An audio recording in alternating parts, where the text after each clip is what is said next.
الحمد للہ رب العالمین والصلاة والسلام علی رسولہ الکریم وعلی آلہ واصحابہ اجمعین اما بعد رب زدنی علما رب زدنی علما۔ آج ہم جس موضوع پر بات کرنے جا رہے ہیں اس کا عنوان یہ ہے، کیا محرم الحرام کے مہینوں کو جو فضیلت حاصل ہوئی، جو اہمیت حاصل ہوئی، کیا وہ حضرت حسین رضی اللہ تعالیٰ عنہ امام الصحابہ سید الجنہ ان کی برکت سے یا ان کے شہادت کے واقعہ اور ان کی جو قربانیاں عظیم الشان اس سے اس ماہ کو فضیلت ملی یا اس دن کو؟ تو یہ جو ہمارے درمیان ایک کانسیپٹ ہے کہ محرم کو ہم یاد کرتے ہیں یا یاد رکھتے ہیں حضرت امام حسین رضی اللہ تعالی عنہ کے واقعے کے توسط سے، بلا شبہ عاشورہ کے روز اور یہ جو محرم کا عشرہ ہے، اس میں جو دردناک داستان ہوئی، تاریخ کی سفاک ترین جس کو ہم داستان کہتے ہیں، ظلم کی انتہا تھی آل رسول پر، اور یہ واقعی قابل مذمت، اور اس تاریخ کو بیان کرنا اور اس کی اہمیت کو بتانا اور ان کی قربانیوں کا ماخذ بتانا، نہ کہ اس کے اوپر ماتم کرنا یا فلاں فلاں عجیب و غریب جو ہے رسومات یا بدعات کرنا، بلکہ یہ ضرور ہے کہ اس مہینے میں ان کی تاریخ بیان کی جائے، ان کی قربانیاں بیان کی جائیں کہ وہ کس مقصد کے لیے گئے اور ان کا مقصد کیا تھا، ان کی قربانیوں کا منشا کیا تھا، کیا ان مقاصد کے لیے انہوں نے یہ قربانیاں دی تھی۔ بہرحال اسی طرح محرم کے مہینے میں پھر حضرت عمر فاروق رضی اللہ تعالی عنہ، جن کے بارے میں تاریخی روایات متعدد ہیں،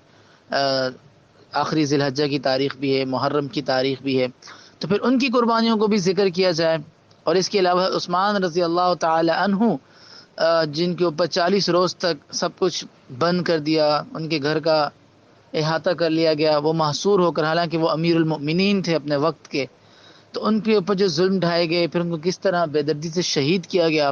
تو پھر ان کی داستان کیوں نہیں سنائی جاتی اور بتائی جاتی؟ اس کے علاوہ ابو بکر صدیق رضی اللہ تعالی عنہ، جو کہ عظیم الشان صحابی، آپ کے دوست، آپ کے رفیق، اور سب سے پہلے آپ کی صحبت پانے والے اور آپ کے ساتھ ہر سفر میں شریک سفر ہونے والے عظیم الشان صحابی، ہجرت کے واقعے میں غار ثور، غار حرا میں آپ کے ساتھ قیام کرنے والے، پھر شام کا ڈسنا وغیرہ وغیرہ، جتنے واقعات، تو تاریخ قربانیوں سے بھری پڑی ہے۔ تو ہم ایسا کیوں کرتے ہیں کہ کچھ قربانیوں کو ہائی لائٹ کر کے اور کچھ قربانیوں کو ہم بالکل بیان نہیں کرتے اور بغض رکھتے ہیں اور نفرت رکھتے ہیں؟ تو پھر ایسے لوگوں کا انجام اللہ تعالیٰ بخوبی دکھا دیں گے، جو کہ ایک معاملے میں تو اتنے غلو میں چلے جاتے ہیں اور ایک معاملے میں انتہائی ایک نامناسب رویہ، غلط رویہ رکھتے ہیں، تو یہ بالکل غلط ہے۔ اور ان کو، اور اس کے علاوہ بھی اس مہینے کے اندر یہ کوشش بھی ہونی چاہیے کہ اپنے اسٹیٹس پر، اپنے والز پر اس طرح کا کوئی لوگو یا اس طرح کا کوئی اسٹیٹس یا ویڈیو یا پوائنٹ جس کے اندر کوئی ماتم یا اس طرح کے کوئی ذاکر وغیرہ کچھ بیان کر رہے ہوں، یا ان چیزوں کو پروموٹ کرنا، لگانا، گویا ان کے مسلک کو یا ان لوگوں کو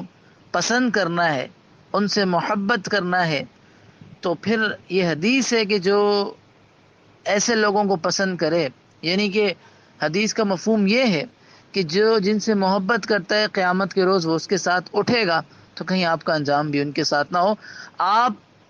امام حسین رضی اللہ تعالیٰ عنہ سے محبت کا ثبوت ضرور دیں، لیکن ایسے ڈھونگی لوگوں سے نہیں جو صحابہ سے بغض رکھتے ہیں اور بعض میں غلو کرتے ہیں۔ جیسا کہ عیسیٰ علیہ السلام پر ہم ایمان لاتے ہیں، ہم ان سے محبت کا دعویٰ بھی کرتے ہیں اور ہمارا یقین ہے کہ وہ جلیل القدر نبی تھے، کیا ہم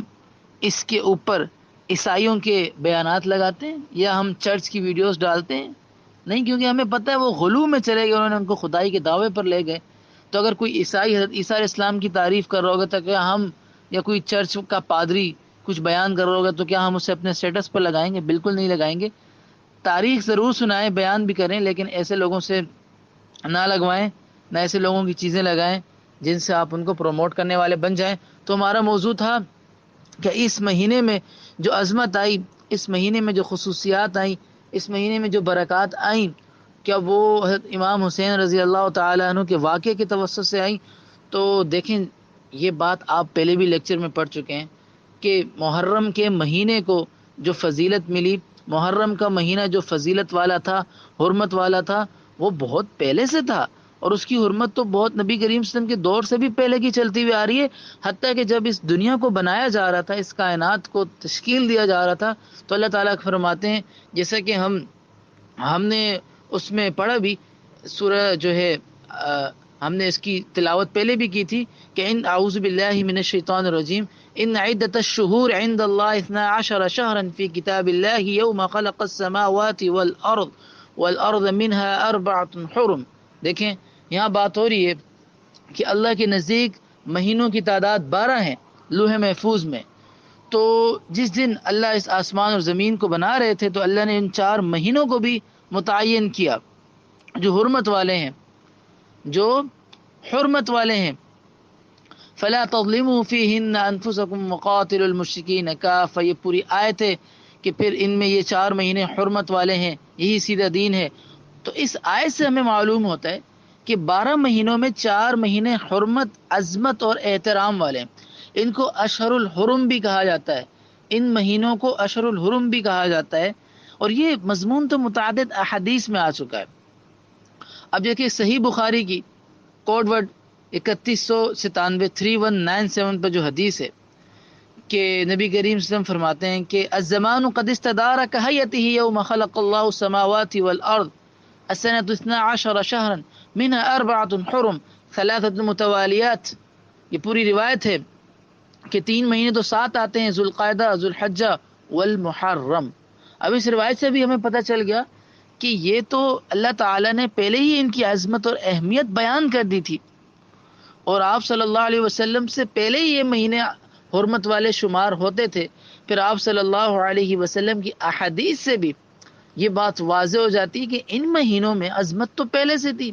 اور اس کی حکمت کیا تھی وہ بھی میں نے لیکچر میں بیان کی تھی. کیونکہ حج کے مہینے ہوتے تھے، اور حج کی عبادت کے لیے یہ مہینوں کو خاص کیا جاتا تھا کہ سفر آسان ہو. تو اس کی عظمت اور اہمیت اللہ نے بیان کر دی تھی کہ اس میں جنگ اور قتال پہلے منع تھا، بہرحال پھر وہ حکم منسوخ ہو گیا. تو کہنے کا مطلب یہ ہے، حتیٰ کہ ان عاشورہ کے دن کو تو یہودی بھی اہمیت اور فضیلت والا جانتے تھے، یہودی بھی فضیلت والا سمجھتے تھے. تو اور وہ کس وجہ سے کہ حضرت موسیٰ علیہ السلام کو نجات ملی تھی، موسیٰ علیہ السلام کو نجات ملی تھی. اب آپ دیکھیں پھر نبی کریم صلی اللہ علیہ وسلم نے اس دن روزہ رکھنے کا حکم دیا، یوم عاشورہ کا روزہ رکھنے کا حکم دیا. حالانکہ اس کا مطلب یہ کہ یوم عاشورہ تو پہلے ہی فضیلت والا تھا، اور جو کربلا کا واقعہ تو وہ تو 61 ہجری میں پیش آیا، 61 ہجری میں واقعہ پیش آیا، اور آپ صلی اللہ علیہ وسلم نے تو یوم عاشورہ کو پہلے ہی فضیلت والا قرار دے دیا تھا. اور اس کی وجہ تو کچھ اور تھی، کیونکہ یہ مہینہ پہلے ہی حرمت والا تھا، فضیلت والا تھا. اور اس کے بعد جب یہودیوں کا وہ جو واقعہ تھا اس پر نبی کریم صلی اللہ علیہ وسلم نے فرمایا ہم زیادہ حقدار ہیں اس بات کے کہ ہم موسیٰ علیہ السلام سے محبت کا اظہار کریں. پھر 10 کے ساتھ ایک اور روزہ ملانے کا حکم بھی ہوا تھا. اب کہنے کا جو یہ ہے کہ اس کانسیپٹ کو اس کے ساتھ ملانا کہ یہ محرم کا مہینہ حضرت امام حسین رضی اللہ تعالیٰ عنہ کی شہادت کی وجہ سے خاص ہوا، تو یہ بالکل غلط کانسیپٹ ہے، یہ بالکل غلط کانسیپٹ ہے. ہاں اتنا ہم ضرور کہیں گے جو ہم کہتے ہیں کہ اللہ تعالیٰ نے اپنے محبوب ترین شخصیت یعنی حسین رضی اللہ تعالیٰ عنہ جو کہ نواسے رسول ہیں، آل رسول سے ہیں، ہاں ان کی شہادت کو اس مبارک مہینے میں منتخب کیا،